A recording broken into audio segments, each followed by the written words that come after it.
elle peut bien te garder. Yeah, yeah, yeah. La gabonaise c'est ma maman. Si je me marie c'est avec la gaboma. Malgré les ondes, moi je l'offre pour la boma. Peu importe les dits, pour moi elle est unique, c'est la panthère du pays. La gabonaise est une belle fille. Quand elle se pose, tu ne peux que tomber.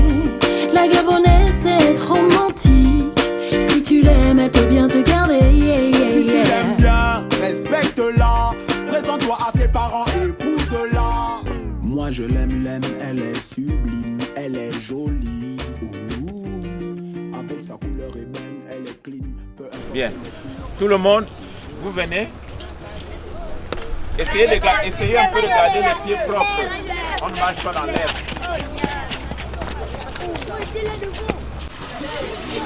Vous allez esquiver nous par là. Vous voyez là-bas. Vous voyez sur le box là-bas. C'est les pattes, ce sont les pattes de l'éléphant. C'est cette matière-là qui rend le déplacement de l'éléphant complètement silencieux. L'éléphant peut passer là en courant, vous ne l'entendez pas. C'est à cause d'une membrane graisseuse qui est dans cette partie. Et cet éléphant, il a été tué non loin d'ici, de l'autre côté du lac, il y a quelques mois. En travaillant, nous sommes tombés là-dessus. J'ai dit, je vais partager ceci avec les amis que j'attends. Ils vont voir la patte d'éléphant de plus près. Est-ce que l'éléphant a des ongles? Non. Qu'est-ce que vous voyez là? Ce sont des ongles. Et le nombre d'ongles là fait la différence entre les éléphants d'Afrique et les éléphants d'Asie. Ok, vous passerez par là en évitant de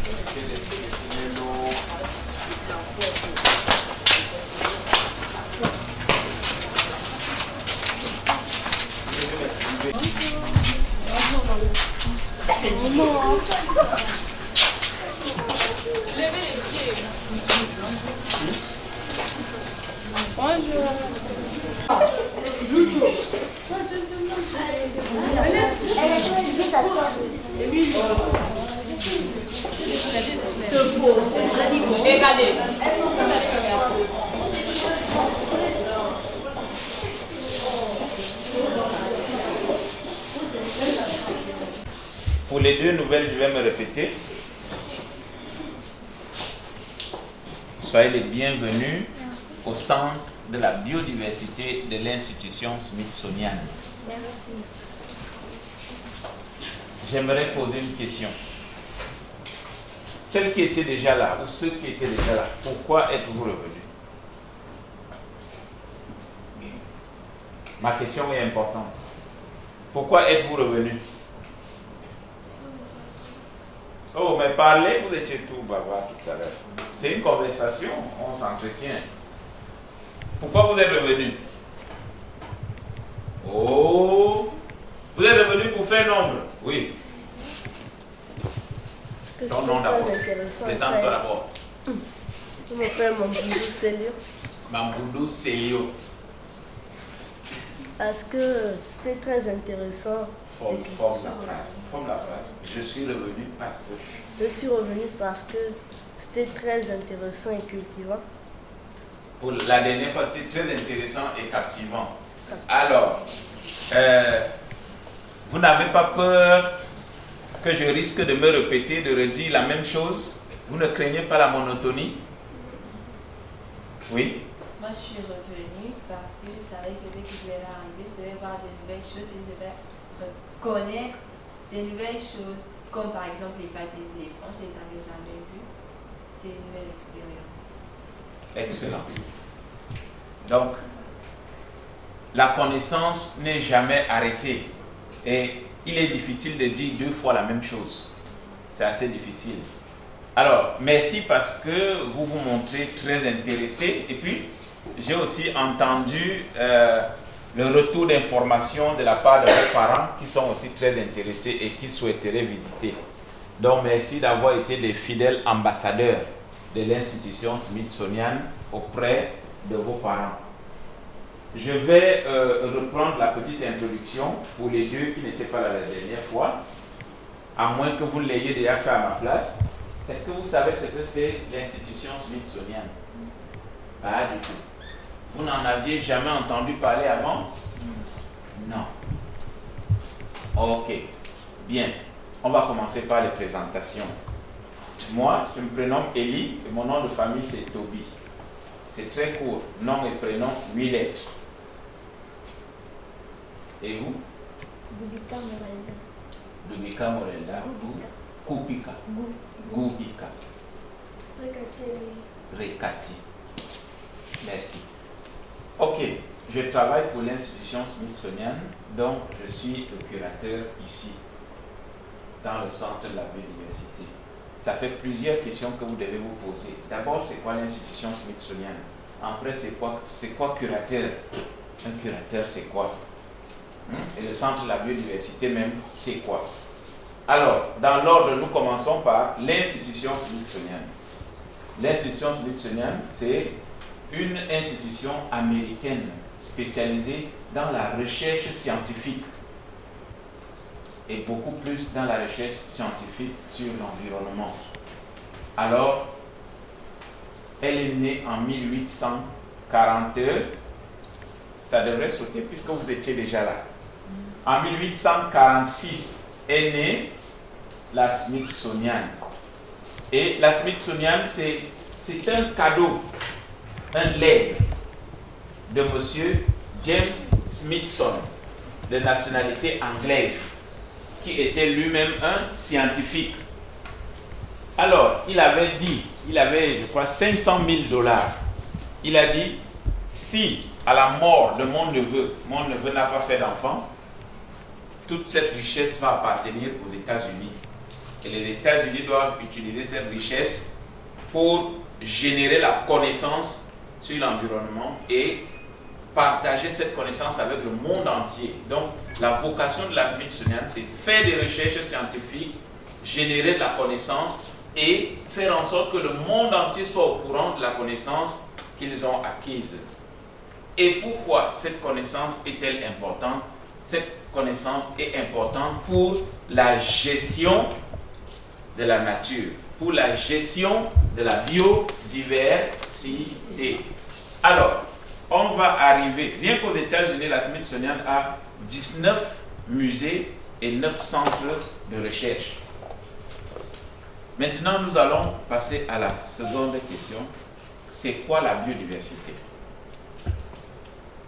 Pour vous, c'est quoi la biodiversité?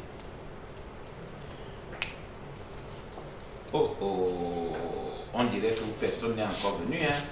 Oui.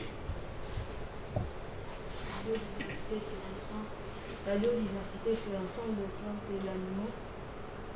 C'est l'ensemble des plantes et des animaux.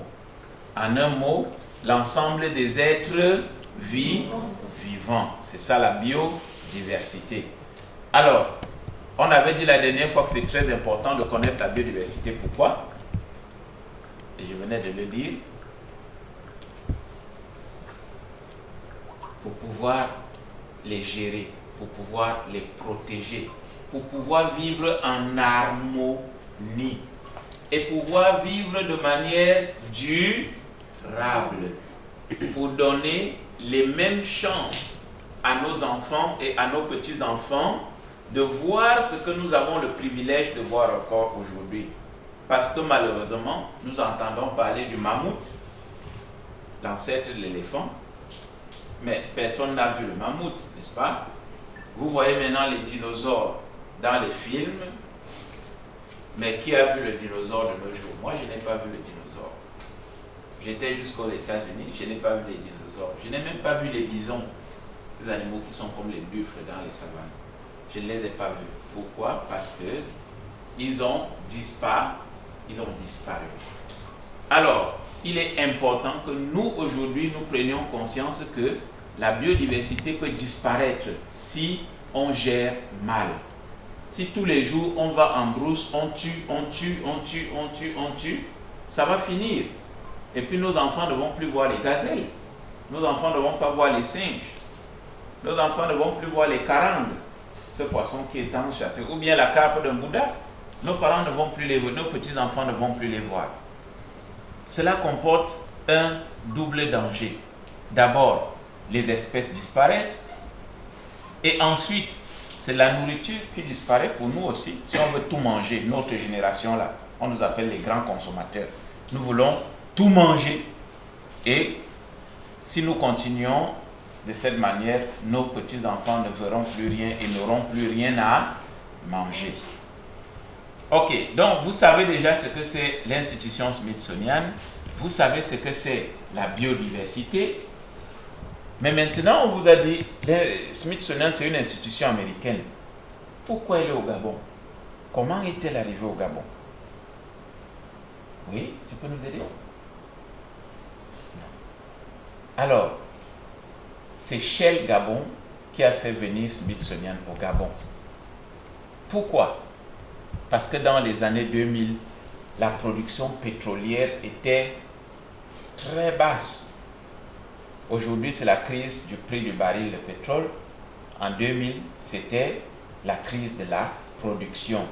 Alors, on avait craint, on se disait, c'est fini, Shell Gabon va partir. Mais, comme les exigent les lois, si une société comme Shell doit partir, ils doivent laisser la place presque comme ils avaient trouvé. Donc, ils doivent restaurer les sites et tout. Mais ils ne savent même pas déjà, quand ils ont commencé, ce qu'il y avait.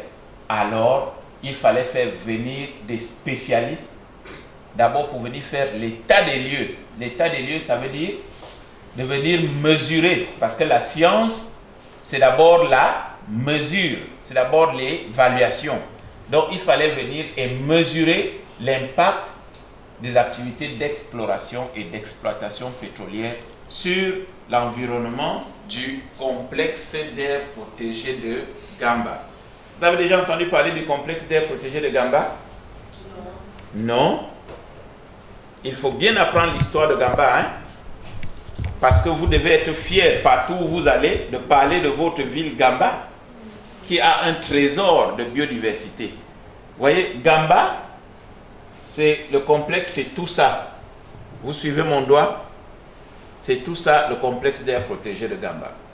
Et à l'intérieur du complexe d'air protégé de Gamba, vous avez 2 parcs nationaux, dont le parc national de Luango et le parc national de Mukalaba Doudou. Très bien. Et vous savez, les parcs nationaux du Gabon ont été créés en quelle année? Personne ne le sait. Oui? En 2000? Ah, presque. Mais on n'y est pas tout à fait. Les parcs nationaux du Gabon, le réseau des 13 parcs nationaux, c'était en quelle année? 2002. Par qui? Qui a créé le réseau des 13 parcs nationaux en 2002? C'était qui?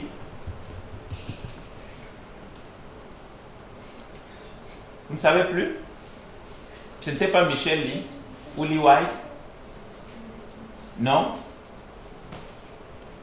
Par le défunt président Omar Bongo, on dit, oh, il faut connaître l'histoire. Alors, donc le complexe est riche de 2 parcs nationaux. Mais en plus des 2 parcs nationaux, on a là des domaines de chasse, les aires d'exploitation rationnelle, les réserves de faune, comme on a encore quand on va à Chibanga, n'est-ce pas? Là où on est en train de construire la route en ce moment, c'est la réserve des faunes des plaines Ouanga. Donc c'est un endroit très riche pour la biodiversité. Et donc, Shell Gabon doit restaurer avant de partir. Mais ils ne savent pas comment le faire, alors ils ont fait venir la Smithsonian. Mais par bonheur, le pétrole n'est pas fini. La production a augmenté et ils sont restés. Mais le modèle est resté. Au départ, c'était la fondation Shell et Shell International qui avait financé la présence de Smithsonian au Gabon. Mais ensuite, après avoir étudié, ça c'est le premier livre, ça c'est le livre des résultats qu'on a publié en 2004. Et dans ce livre, vous pouvez apprendre, parce qu'il y a là-dedans toutes les études qui ont été faites et une section méthodologie matériel utilisé pour permettre de refaire les mêmes études quand cela s'avère nécessaire. Quand Smithsonian est arrivé, il n'y avait pas un outil de ce genre pour permettre de mesurer l'impact de l'activité pétrolière sur l'environnement. Alors, c'est la raison pour laquelle on a fait les mêmes études dans les parcs nationaux pour contrôler les résultats obtenus à Gamba et à Arabi et comprendre la dynamique de la biodiversité entre les endroits où il y a l'exploitation pétrolière et les endroits où il n'y en a pas, comme dans les parcs nationaux.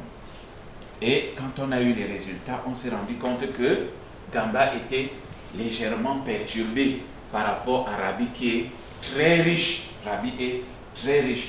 Pourquoi? Parce qu'en 1960, quand les hommes s'installent à Gamba, il n'y a personne pour leur dire les bonnes pratiques environnementales.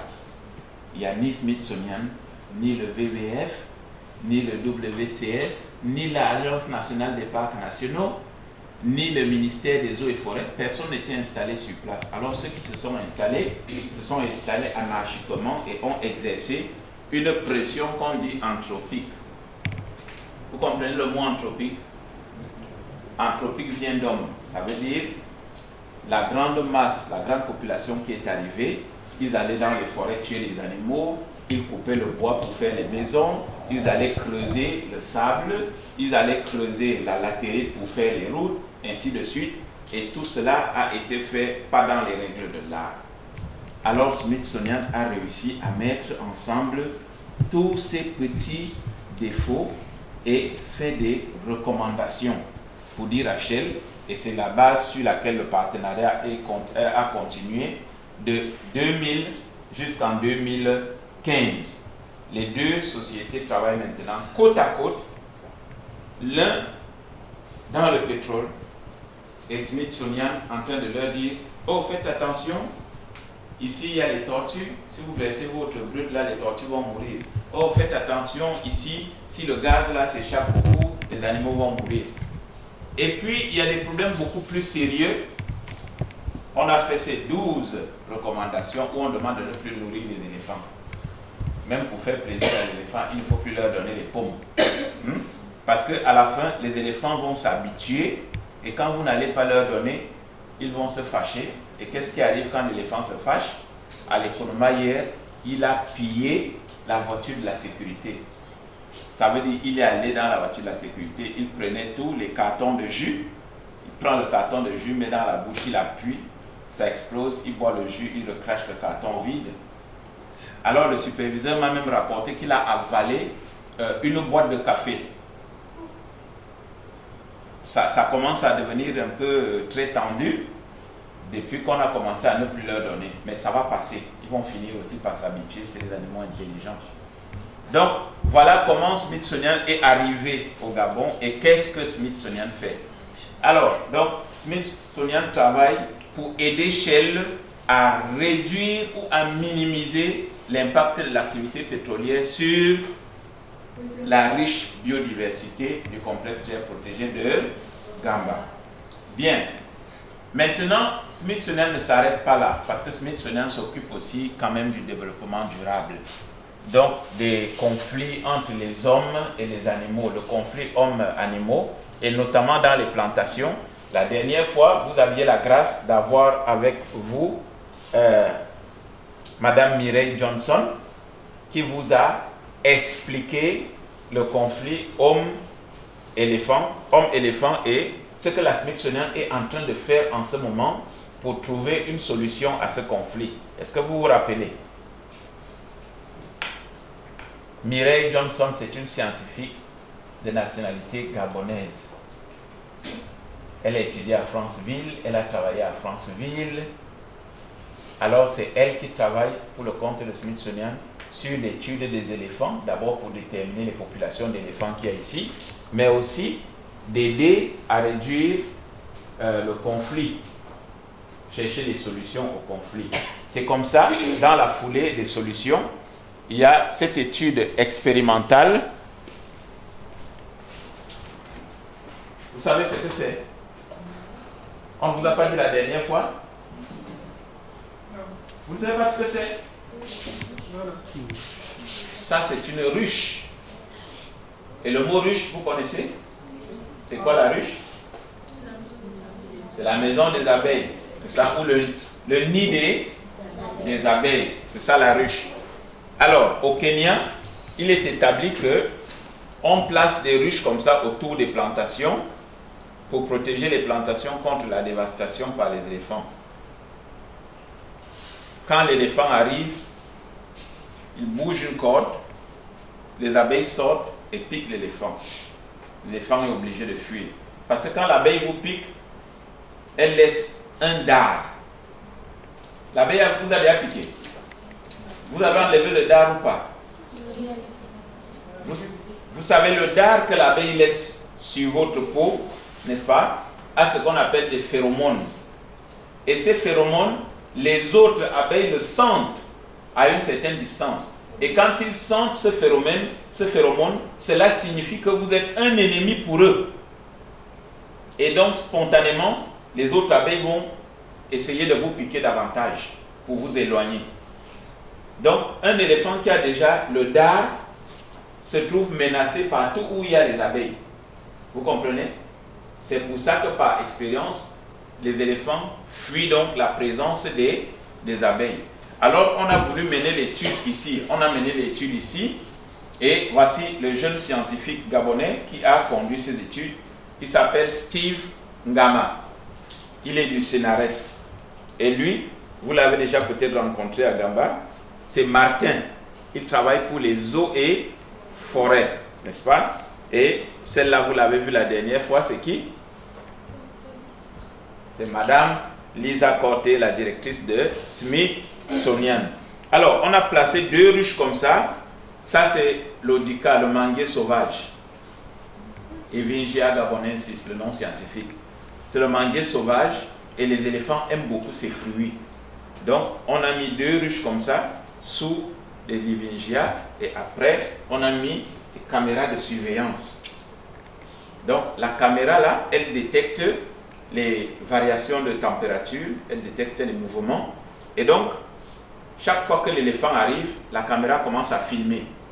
Elle filme, elle filme, elle filme, elle filme. Et nous pouvons donc mesurer combien de temps l'éléphant a passé sous le manguier sauvage quand il n'y a pas les ruches et quand il y a des ruches et des abeilles. Je vous ai dit que la science, c'est la mesure, n'est-ce pas? Et alors, on va étudier pour savoir si nos éléphants sont influencés par la présence des abeilles sous les manguiers sauvages. Alors, les analyses préliminaires des résultats ont montré que les éléphants continuent de fréquenter les arbres fruitiers sous lesquels il y a des ruches, mais ils ne mettent plus aussi longtemps que quand il n'y a pas de ruches. Si cette étude s'avère concluante, on va former les agriculteurs à mettre tout autour de la plantation des ruches comme ça pour éloigner les éléphants. Et il y aura l'avantage aussi d'avoir du miel. C'est pas bon le miel? Si. Est-ce qu'on en trouve sur le marché ici? Pas beaucoup. Alors, dans l'économie, on va avoir du miel et puis ça va rapporter davantage de l'argent aux agriculteurs, n'est-ce pas, qui vont aussi devenir des apiculteurs. Ça, c'est un exemple pour vous dire comment Smithsonian travaille aussi pour aider la population locale à résoudre les problèmes de l'heure. Alors, Mireille a travaillé pendant longtemps pour savoir combien d'éléphants fréquentent notre région ici. Est-ce que ce sont les mêmes troupeaux? Est-ce que c'est des troupeaux différents? Est-ce qu'ils appartiennent à la même parenté? Donc, elle a fait des études génétiques. Et vous savez comment? Vous voyez souvent dans les reportages, quand on veut étudier, quand on veut prendre l'échantillon génétique, qu'est-ce qu'on fait? On fait d'abord endormir l'animal, n'est-ce pas? Et puis on fait des prélèvements de tissus qu'on va aller analyser. Hein, vous avez déjà entendu parler d'ADN, n'est-ce pas? Voilà, on va analyser l'ADN de l'animal pour connaître la structure. C'est l'ADN, quand on analyse, c'est le moyen le plus sûr pour l'identification parce que chacun a un patrimoine génétique unique. Même les jumeaux, chacun a son patrimoine génétique. Chacun a son code génétique. Vous comprenez? Alors, Mireille, pendant plusieurs mois, est allée sur le terrain pour retrouver les crottes d'éléphants. Au lieu de faire endormir les éléphants, on va prélever des échantillons frais qui sortent de l'estomac de l'éléphant. Et ces échantillons frais ont bien l'ADN mitochondrial de l'éléphant. C'est compliqué? Donc, à partir des crottes, on va avoir le tissu qui a l'ADN de l'éléphant. Et quand on va analyser, cet éléphant aura son code génétique unique qu'on va retrouver tantôt à Yenzi, tantôt à Setekama, tantôt ceci. Et puis ça va même permettre de voir où est-ce que l'éléphant est allé et quand. C'était une question? Oui. Oui. Alors bon, c'est spécifique à l'éléphant ou bien dans la matière fécale de tous les êtres vivants on trouve l'ADN? Je crois que chez tous les êtres vivants, ça pourrait se faire, mais pourvu qu'on collecte, c'est vraiment la partie extérieure. Pas toute la partie, mais la partie extérieure. Parce qu'au moment de sortir, il y a comme un frottis entre les intestins et puis les parois. Donc, il y a le code génétique qui est représenté sur la partie extérieure. Pas à l'intérieur, mais seulement sur la partie extérieure. Ok. Et ça, c'est pour vous dire combien de fois nous sommes en train de travailler. Mireille, en ce moment, est en train de travailler directement avec les agriculteurs. Donc, elle connaît tous les agriculteurs de la région. Elle travaille avec eux. Elle essaie de mieux comprendre la nature des dévastations. Et nous sommes aussi en partenariat avec l'ANPN. Vous avez entendu parler de l'ANPN, Agence nationale des parcs nationaux. C'est dirigé par qui? Par Dr. Lee White. N'est-ce pas? Ok, donc l'Agence nationale des parcs nationaux a créé un département qu'il a appelé le département des conflits hommes-faune. Et ici à Gamba, nous sommes 3 qui représentons la cellule homme-faune de l'Agence nationale des parcs nationaux. C'est Mireille, c'est le conservateur du parc national de Luango, Anissé, et c'est moi qui vous parle. Nous sommes 3, nous travaillons en partenariat avec les plantations et nous sommes en train d'expérimenter une nouvelle méthode pour donner l'alarme. On vous a dit que l'éléphant est silencieux, n'est-ce pas? Alors, les agriculteurs, même quand ils sont dans leur plantation, les éléphants peuvent venir, ils sont tellement silencieux qu'on ne les entend pas. Alors, pour les aider, on est en train d'expérimenter un système d'alarme qu'on met autour de la plantation. Quand l'éléphant arrive, il tire une corde et la corde sonne une clochette et vous êtes au courant, il est à tel endroit précis, selon la clochette qui aura sonné. Hein? C'est une méthode en cours d'expérimentation, mais elle exige qu'il y ait au moins une personne pour garder la plantation. S'il n'y a personne pour garder la plantation, c'est totalement inutile. Très bien. Est-ce que vous avez des questions? Oui. Même si les éléphants courent vraiment vite, il y a rien. Vous n'entendez rien. L'éléphant est totalement silencieux dans son déplacement.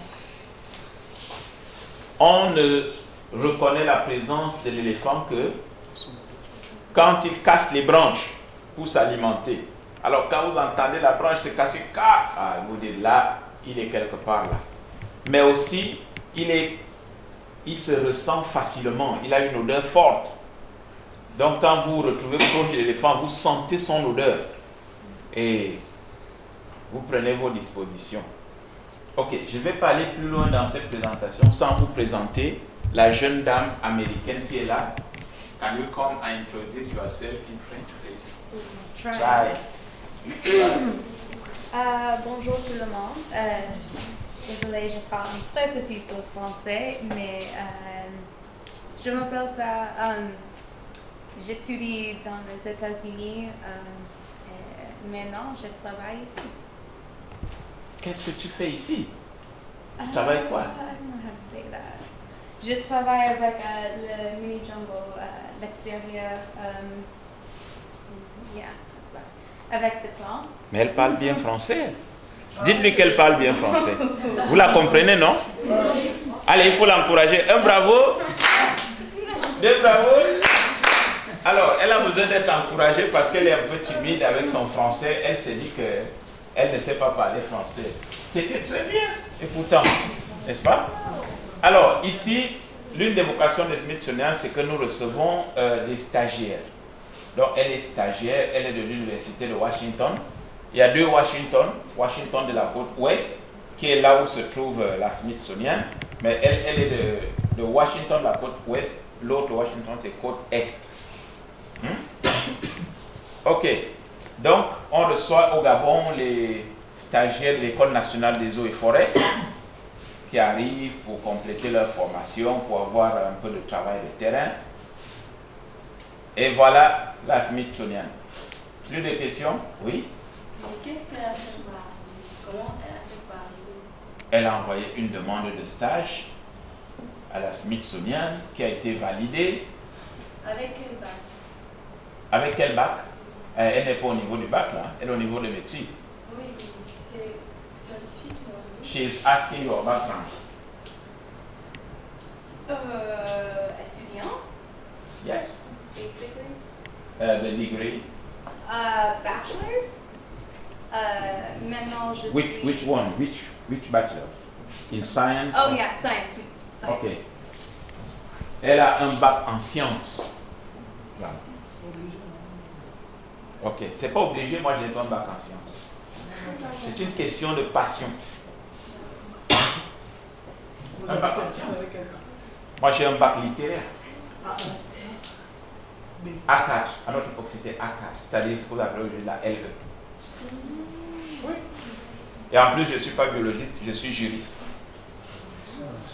Eh oui. Oui. Je voudrais savoir comment vous allez faire pour intégrer la Smithsonian. Ok. Quand la Smithsonian est arrivée, j'ai écrit une demande d'emploi. J'aimerais bien travailler avec vous. Et puis, ils ont bien reçu ma demande. Ils m'ont appelé à passer un entretien qui a duré toute une matinée parce qu'il y avait 3 superviseurs qui m'ont posé des questions pendant près de 2 heures. Et après, ils m'ont dit, vous pouvez sortir, on va délibérer. C'était comme un examen. Je suis sorti, j'ai attendu dans le couloir, c'était au terminal. Et puis 30 minutes après discussion, ils m'ont rappelé pour me dire, ok, tu peux être content, l'entretien a été favorable. Nous sommes en 2001, mai 2001. Et depuis lors, voilà, je suis à l'institution Smithsonian où j'apprends tous les jours. Je dis bien tous les jours. Il ne se passe pas un jour sans que j'apprenne quelque chose. Donc, c'est pour vous dire, aujourd'hui vous êtes à l'école, mais vous devez savoir que l'école c'est à vie. À vie. Celui qui arrête d'étudier est déjà mort. Oui. Pourquoi avez-vous décidé de travailler à Smithsonian? Pour 2 raisons. La première, c'est parce que j'aime beaucoup la nature. Et la deuxième, parce qu'il y avait là une opportunité d'emploi. Vous comprenez ce que c'est l'opportunité d'emploi? J'étais sans travail précis et voilà, c'était une occasion d'avoir du travail. Alors j'ai sollicité l'emploi. Et ça tombait bien parce que je crois que j'ai le meilleur travail du monde. Vous ne me croyez pas? Oui. J'aimerais savoir à quel âge vous avez intégré la Smithsonian? Oh, moi je suis très faible en mathématiques. J'avais quel âge? C'était dans la trentaine, hein? J'avais à peu près 30 ans. Bon, mais maintenant, est-ce qu'il y a un âge limité pour pouvoir intégrer la Smithsonian ou bien ça, c'est à n'importe quel âge que tu termines? Alors, je vais vous dire une chose qui va vous surprendre, n'est-ce pas? C'est que les âges n'embarrassent personne. Ça, ce sont les critères des carrières de la fonction publique où il y a les limitations d'âge et tout cela. Au niveau de Smithsonian, ce qui importe, c'est la compétence. Alors, il faut chercher à acquérir la compétence. Elle passe par des études. Et vous savez, ici chez nous, à un moment, on disait, si tu as tel âge, tu ne peux plus aller en 6e, ceci. Mais je crois que même chez nous, on est en train d'abolir toutes ces limitations d'âge. Ça veut dire, aujourd'hui, je peux décider d'aller encore m'inscrire pour faire des études d'aéronautique ou bien des études de quoi, si je veux. Si vraiment ça m'intéresse, je vais faire ces études, j'obtiens mes diplômes et je cherche du travail. Ce qu'on veut, c'est la compétence, ce n'est pas l'âge. Pourvu que vous ayez les forces pour faire le travail auquel vous prétendez. Alors, moi, à Smithsonian, j'ai travaillé avec le spécialiste des mammifères qui s'appelait Major Bodiker, qui marchait déjà avec le bâton. Et on l'appelait tous papa. Et aux États-Unis, c'est un spécialiste du conflit homme-animaux et il s'occupe particulièrement des loups. Vous voyez? Et il est venu ici nous aider à étudier les mammifères que nous avons dans la région. Major était bien vieux. Ou alors récemment, on a eu une administratrice qui avait dépassé la barre de 60 ans, Marguerite, mais je n'ai pas vu femme plus compétente que Marguerite. Vous comprenez? Donc c'est d'abord une affaire de passion. Quand vous aimez ce que vous voulez faire et vous vous y mettez, je vais vous dire, si vous êtes employeur, vous avez devant vous une vieille personne qui maîtrise le travail que vous proposez et un jeune qui est balbutiant. Qu'est-ce que vous allez faire? Si vous aimez le travail que vous voulez offrir, vous allez faire quel choix vous allez faire? On prend la compétence parce qu'on est soucieux du rendement. Alors, donc, ne vous faites pas les complexes d'âge de ceci, et puis parmi vous, je ne vois personne qui soit déjà une vieille personne. Hein? Vous êtes tous jeunes. Je vous encourage simplement à savoir ce que vous voulez faire et à vous y mettre avec beaucoup de sérieux et vous allez y arriver. Oui. Moi, j'aimerais revenir un peu sur le conflit des animaux et des hommes. Je me demande pourquoi.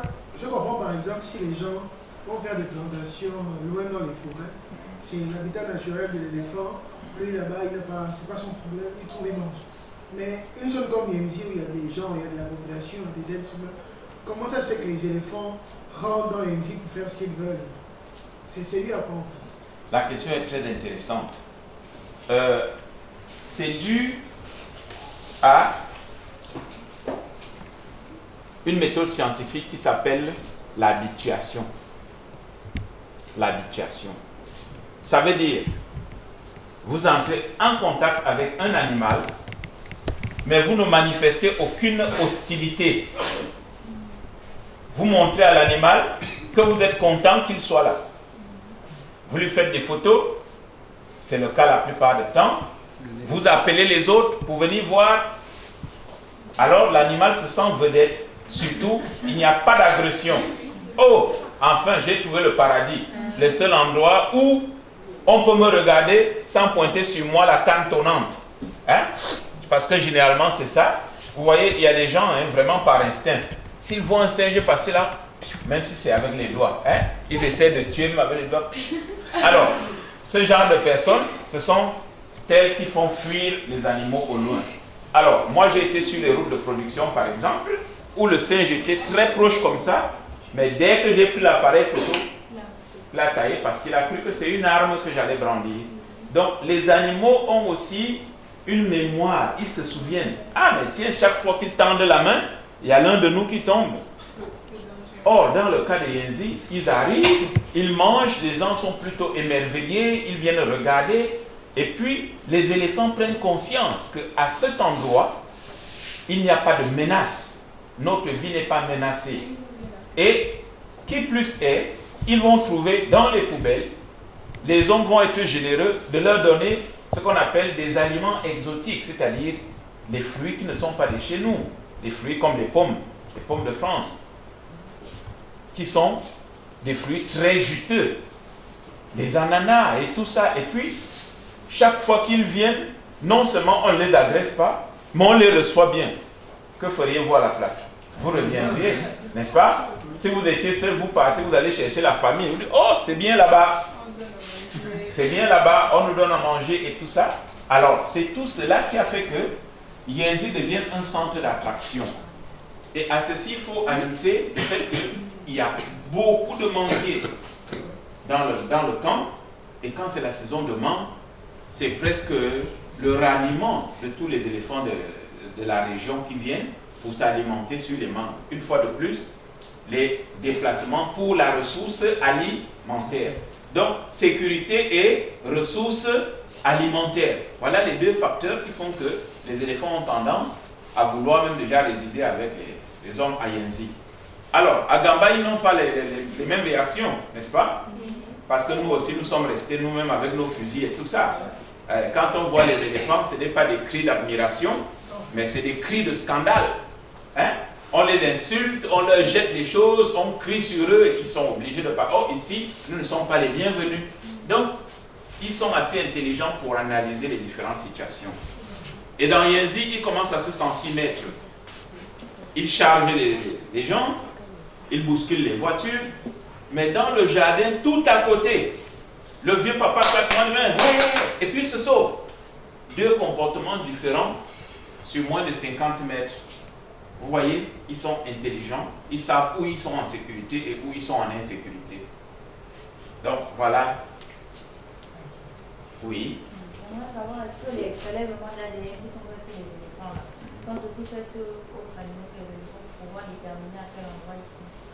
Pour l'instant, n'est-ce pas, nous l'avons fait uniquement pour les éléphants.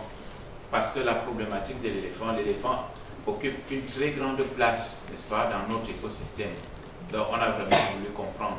On n'a pas encore appliqué ça aux autres animaux. Dernière question. J'aimerais avoir une spécificité par rapport au domaine dans lequel vous avez étudié pour intégrer la Smithsonian. Ah non, je n'ai pas étudié avant d'intégrer la Smithsonian. J'ai aimé les travaux sur la nature avant. Moi, j'étais jeune, je passais mes journées en brousse tout seul. Ce que vous ne feriez pas aujourd'hui, la sécurité ne le recommanderait pas. N'est-ce pas? Quand on allait au devoir du samedi, moi j'amenais mon coucou et une tenue dans le sac. Après les cours, je me change et je passe par la forêt.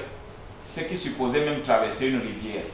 Je passais par la forêt, ça faisait à peu près 7 km de forêt pour aller sortir derrière ma maison. Et ça, tout ce que je voyais en forêt, c'était qu'il y a des prédispositions. Mais malheureusement, je crois que pour avoir eu une mauvaise orientation scolaire, je me suis retrouvé en série LE. Et à l'université, je me suis retrouvé à faire du droit. Mais après, c'est la passion qui vous rattrape. Quand j'ai eu l'opportunité d'emploi, c'était à Smithsonian. Et je me suis retrouvé en train de faire quelque chose que j'aime. Et en français, on dit apprendre sur le tas. Alors j'ai commencé à apprendre là, à dévorer les bouquins, à dévorer les méthodologies, les méthodes d'analyse et ainsi de suite, pour être là où je suis aujourd'hui, qui n'aime encore nulle part. Donc c'est vous dire, je considère que je suis le plus grand ignorant qui existe sur la terre, parce que plus j'apprends et plus je réalise combien de fois je suis ignorant. Donc de nous tous là, je suis sûrement le plus petit quoi, en termes de connaissances. Ça c'est sûr.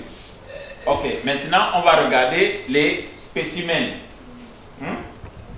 Vous pouvez poser des questions au fur et à mesure. La semaine dernière. Oui. Mais c'est pas une nouvelle, puisqu'il y a les nouvelles. Il y a les nouvelles. Scorpion, scolopendre. Les 1000 pattes sont importants parce qu'ils entrent dans la chaîne de décomposition de la matière organique qui tombe dans le sous-bois des forêts pour constituer ce qu'on appelle l'humus. Et l'humus qui est très important parce que c'est l'humus que les bactéries et les différents petits agents vont décomposer pour fabriquer l'engrais que les autres arbres vont encore utiliser. Ok, et ici, ce sont les prédateurs. Tout cela, ce sont des prédateurs. Le travail des prédateurs, c'est assurer l'équilibre fonctionnel dans un écosystème. Donc, il ne faut pas qu'il y ait trop des insectes. S'il y a trop des insectes, ils vont devenir ce qu'on appelle une peste. Et c'est pourquoi les prédateurs sont là pour les manger, pour que la population reste équilibrée. C'est la même chose qui se passe entre les grands prédateurs comme les panthères, les pythons, les crocodiles. Ils sont là pour réguler les populations des autres petits mammifères. Et les autres mammifères sont là pour réguler les populations d'herbes. Chacun a son travail, hein? Et lui, cette araignée mange les grenouilles, par exemple. Et là, c'est une tique d'éléphant, parasite, sucer le sang. N'est-ce pas? Ce sont les femelles surtout qui sucent le sang. Ok. Et ici, on a le phasme ou bâtonnet, un insecte qui se prend les pattes comme ça tout le long pour que les prédateurs ne les remarquent pas. Et leurs prédateurs, ce sont par exemple les scorpions, ce sont les oiseaux, ce sont certains serpents et ce sont aussi des lézards. Et là, c'est un amblypige. Ça, c'est beaucoup plus difficile à observer, sauf si vous venez avec moi en forêt la nuit. N'est-ce pas? Donc, autour de minuit en forêt, alors on a la chance de voir un amblypige sortir de son écorce d'arbre pour attraper les insectes et les manger.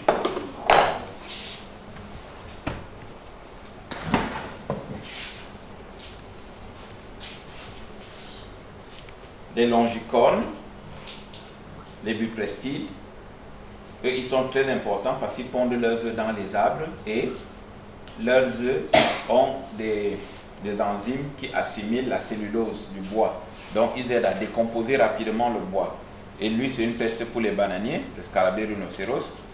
Et celui-là, on l'appelle bousier. Ceux qui roulent les crottes des grands mammifères en boule, la femelle pond les œufs à l'intérieur et elle enterre la boule dans le sol. Et les larves vont s'alimenter sur les bouses et quand elles aussi vont faire leur crotte, ce sera déjà de l'engrais pour les plantes. C'est la raison pour laquelle en Égypte, cet insecte est considéré comme le dieu de la fertilité des sols. Alors ils font des pendentifs en forme de scarabée comme ça. Alors lui c'est une cétoine. Et ici, c'est des chrysomèles, des pestes pour les plantations de maïs. Et quand il y en a dans une plantation, on prend les œufs de coccinelle. Vous aimez les coccinelles, vous ne saviez pas pourquoi. Parce que les œufs de coccinelle sont utilisés dans la lutte biologique contre les larves de chrysomèles. Les coccinelles sont aussi utilisés dans la lutte biologique contre les aphidiens. Les aphidiens, c'est des insectes qui gaspillent vos jardins. Et à propos, je crois, mardi prochain, il y a une présentation au Club Yenzi à 19h pour parler des insectes qui donnent les maladies dans nos jardins. Tout le temps, on fait beaucoup de choses intéressantes, on annonce, mais vos parents gabonais ne veulent pas venir. Et ici, ce sont les lucioles ou vers luisants. Les insectes qui font les lumières comme ça souvent dans les herbes la nuit. Les lucioles. Voilà. Les femelles ne peuvent pas voler, elles n'ont pas d'ailes. Seuls les mâles peuvent voler. Et ici, c'est le scarabée bombardier. Les scarabées bombardiers, pour se défendre, ils font un pet sur le prédateur et le prédateur explose. Boum. Vous avez déjà vu ça dans les documentaires? Ok. Et ici, vous avez Tsombi, dont la larve est comestible. Moi, j'aime bien. J'ai une larve là. J'ai gardé ça pour vous montrer. Vous avez déjà vu ça, non? Le ver du palmier. C'est délicieux. Très riche en protéines. Et les autres, ce sont les charançons. Tout ça, ce sont des charançons. Alors, ceux qui bouffent le plafond, c'est des charançons. Ce que vous trouvez avec les mamans, quand vous préparez du riz, vous triez d'abord. C'est pour enlever les charançons ou les restes de charançons ou les déchets. Vous les trouvez aussi dans vos réserves de maïs, de farine, de haricots, partout. Ok. Et lui, vous l'appelez ici dans le sud Moueni. Vous n'avez pas encore entendu le nom Moueni? L'étranger ou le visiteur, n'est-ce pas? Parce que leur rôle, c'était de prévenir les parents quand quelqu'un allait venir leur rendre visite. Donc, l'insecte là venait et il voletait autour de la maison avec insistance. Et puis nos parents, ça leur permettait de savoir qu'un étranger était en route en train d'arriver. Ok, vous connaissez les criquets, mais vous connaissez un peu moins les sauterelles. Les sauterelles, ce sont celles-là qui ont des très petites antennes, mais très longues. Et les criquets, les antennes sont un peu plus robustes, mais courtes. Et ici, c'est le grillon. Le grillon qui fait beaucoup de bruit la nuit et qui vit dans le sol. On confond souvent le grillon et la cigale. Vous connaissez la cigale, non? Voilà. Et ici, vous l'appelez Satan, c'est la courtilière.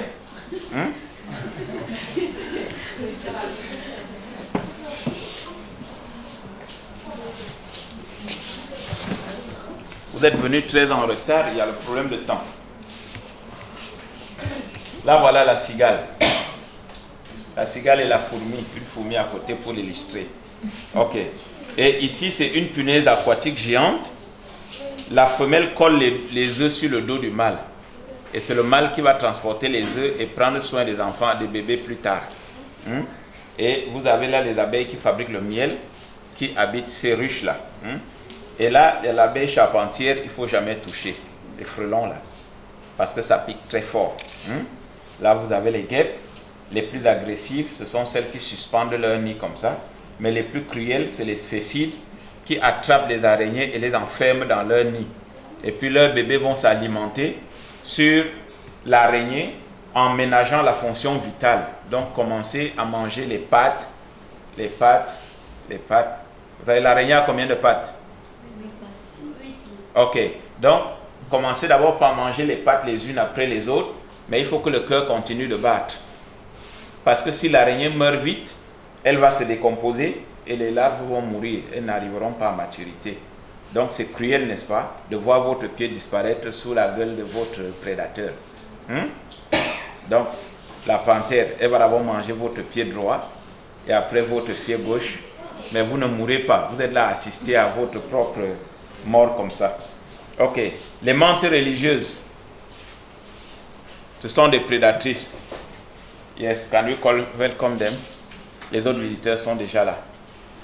Ok. Et donc les mantes religieuses sont réputées pour les femelles qui mangent les mâles après l'accouplement. Et là, ce sont les criquets pèlerins. Oui, après l'accouplement, la femelle attrape le mâle et mange. Ok. Les moustiques, les mouches tchétchés, les tans, les sarcophagides, les mucides, non, ça c'est pas les mucides, c'est les califorides. Certaines espèces de califorides, c'est des mouches très belles avec des couleurs d'un vert métallique comme ça. Voilà. Et puis les fourmilions que vous voyez souvent dans le sable. Les larves sont dans le sable avec des trous dans les trous coniques. Please apologize, they came late. No, Okay. Alors, les papillons. À quoi servent les papillons? Ils servent Quoi? À sucer le nectar des fleurs.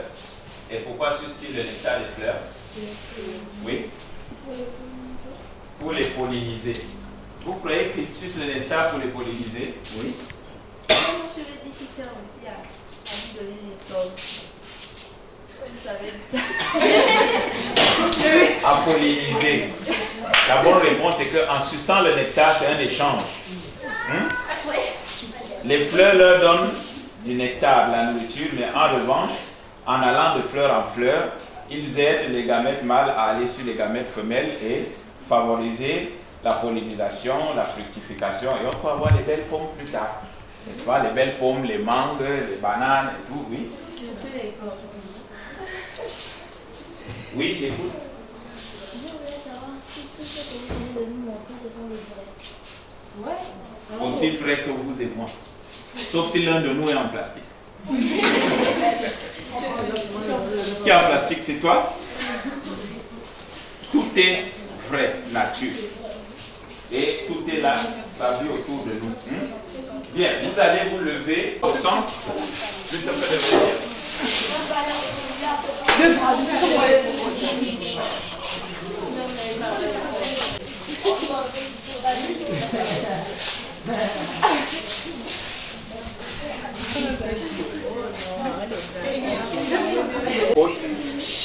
Les côtes, les vertèbres et les disques lombaires d'une petite baleine.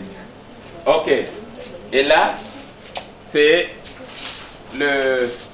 le crâne du poisson qu'on appelle l'espadon. L'espadon. Et ça, c'est un crâne d'hippopotame.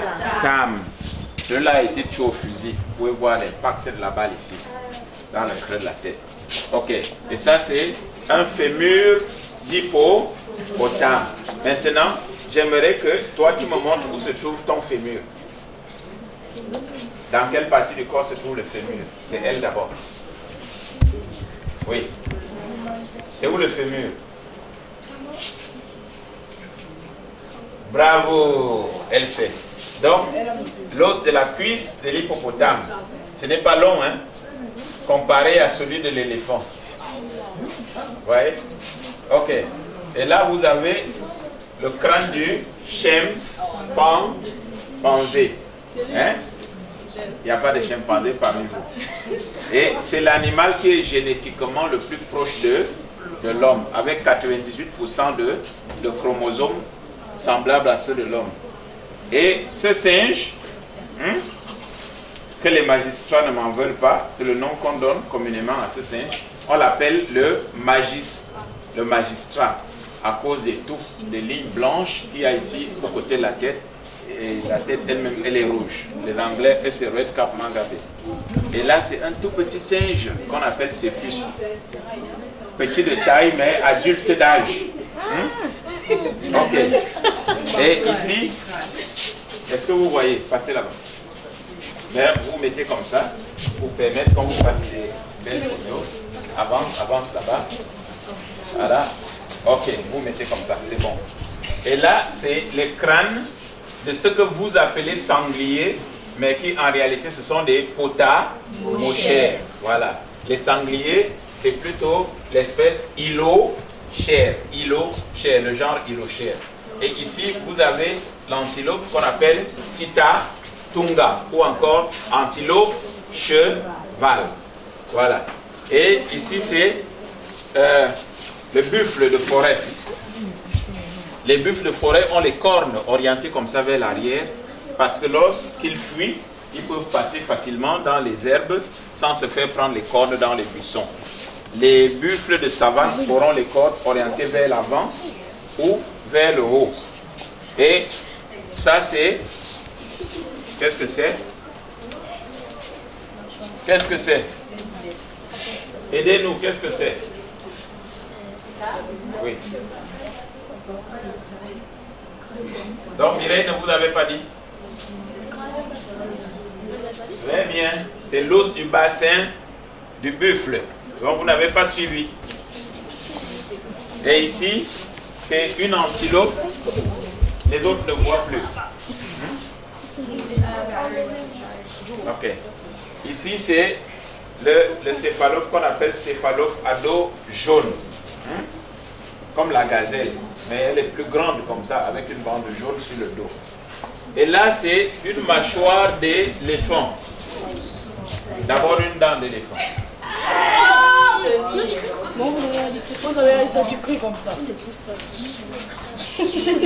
Non, ils brossent leurs dents avec les fruits, avec les pommes. Voilà, oui, ça pèse. Ça, c'est une mâchoire inférieure d'éléphant. Et ce que je vais vous montrer, c'est... Regardez à l'arrière, ici. Vous voyez? Là. On peut dire que c'est l'usine pour la fabrication des dents. Chez nous, les hommes et les autres mammifères, les dents poussent du bas vers le haut ou du haut vers le bas. Mais chez l'éléphant, c'est de l'arrière vers l'avant. Et donc, durant son cycle de vie, les dents chez l'éléphant peuvent être remplacées 6 fois. Et quand la dernière rangée va être complètement lisse, les gencives vont pousser sur les dents et l'éléphant ne pourra plus s'alimenter et mourra d'une mort naturelle. Donc, naturellement, les éléphants meurent de faim. Naturellement, les éléphants meurent de faim parce qu'ils ne peuvent plus s'alimenter. Et ça, c'est un collier émetteur pour étudier les déplacements des éléphants. On avait mis 4 colliers comme ça, oui, on est en train de les poser sur 4 éléphants pour étudier leur déplacement à travers le complexe. Et voilà une trompe d'éléphant. Et vous le savez peut-être, la trompe d'éléphant est multifonctionnelle. Ça sert en même temps de seau ça sert de gobelet, ça sert de douche, ça sert de main et en même temps de nez. Pour respirer, c'est avec la trompe. Pour se saisir de quelque chose, c'est avec la trompe. Pour boire de l'eau, l'éléphant va d'abord aspirer à peu près 10 litres d'eau dans la trompe. Ensuite, il va mettre à la bouche et boire. Quand ils se lavent, c'est la même chose. Ils aspirent et ils pompent, vraiment comme un tube. Et ils peuvent aussi le faire avec les fruits. Ils mâchent des fruits, les mangues vertes, ils mâchent. Ils prennent par la trompe et ils aspergent le corps pour chasser les insectes. Et ici, c'est la mangouste. Je vais soulever pour ceux qui sont là. La mangouste. La mangouste, c'est un petit mammifère qui s'alimente sur les serpents. Oui, il mange les serpents. Donc, si vous avez trop peur des serpents, il faut élever la mangouste chez vous. Jamais le serpent ne viendra. Oui, même les serpents, ils les attrapent et les mangent. Et là, c'est une civette. Comment vous appelez la civette en langue?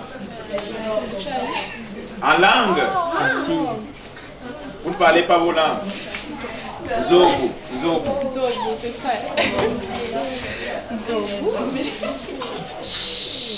Et là, vous avez le crâne d'une panthère.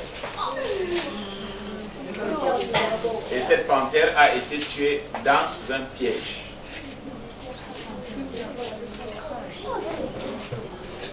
Et ici, c'est le crâne du lamantin. Vous connaissez le lamantin? Oui. Voilà. Le lamantin vit où? Dans l'eau. Ok, je vais passer. Et maintenant, ça va vraiment être un aperçu que je vais vous donner là.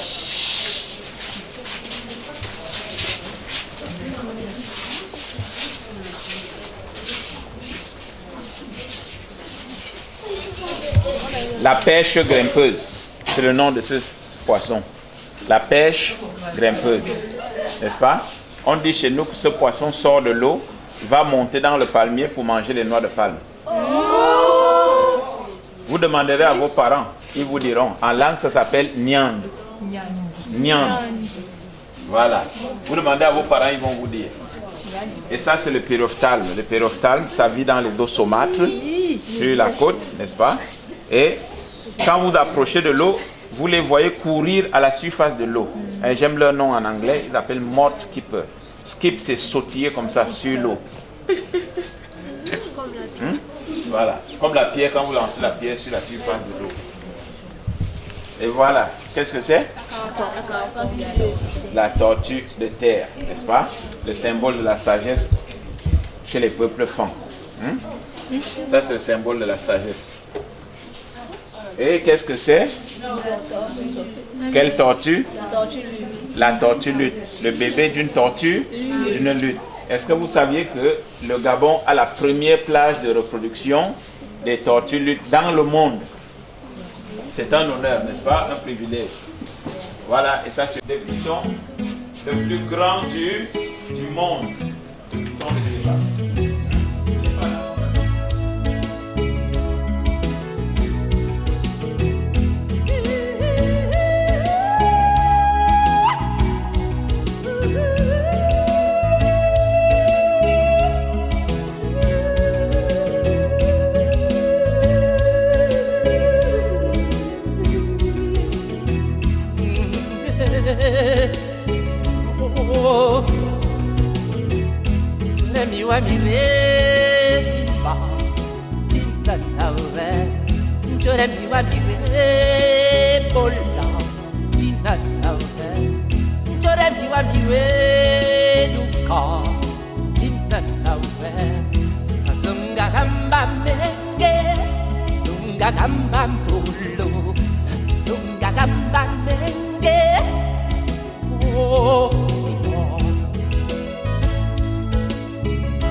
Je suis Freya Novenga et je suis encadreur au centre aéré de Gomba organisé par la mairie cette édition 2015.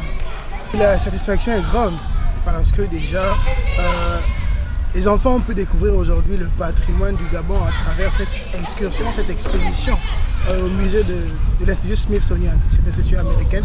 Et je suis vraiment satisfait de savoir qu'au sortir de là, beaucoup de jeunes, beaucoup d'enfants de Gomba connaissent déjà quel est le patrimoine de la biodiversité de leur pays.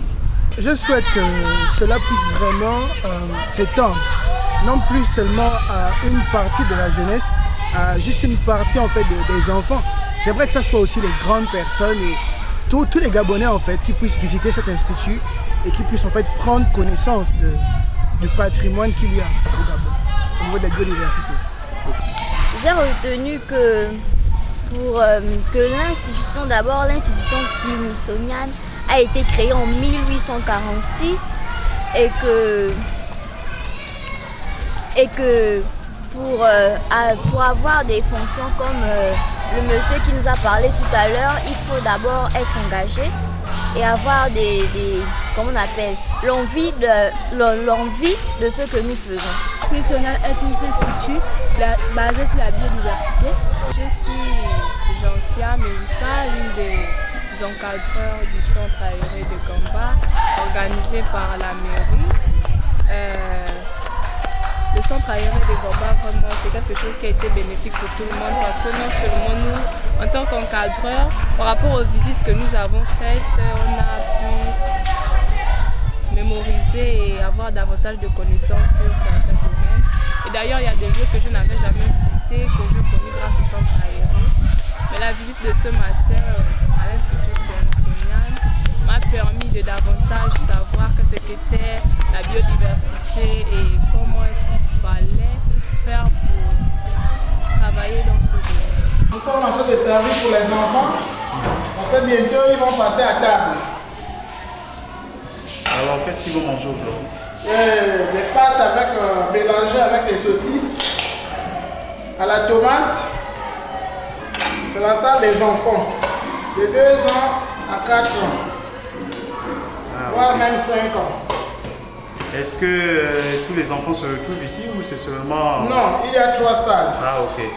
Il y a la salle de 3 à 5 ans, la salle de 6 ans à 8 ans. C'est la salle les plus petites. C'est passé.